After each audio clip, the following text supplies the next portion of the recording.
Nel corso dei nostri controlli abbiamo individuato 26 giovani ragazzi che avevano il possesso di sostanza stupefacente tipo marijuana e hashish.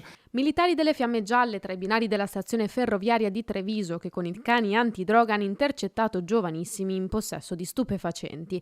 24 ragazzi provenienti dalle province di Treviso, Belluno, Udine, Pordenone, Vicenza e Venezia e 2 spacciatori di 19 e 21 anni. Si tratta di giovani di età compresa tra i 20 e i 25 anni che ora saranno convocati dal prefetto e sarà loro intimato di non far più uso di sostanze stupefacenti.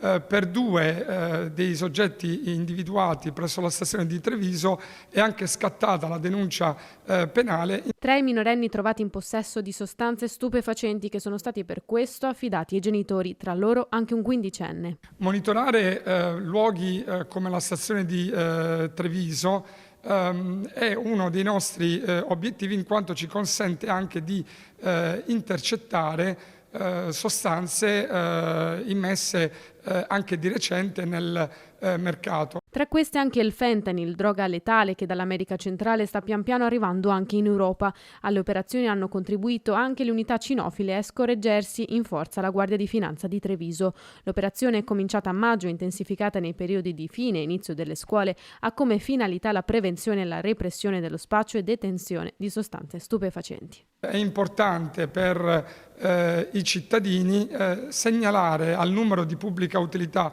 117, ovvero rivolgendosi alle altre forze di polizia, la presenza di elementi di anomalia, zone di spaccio nei comuni di competenza.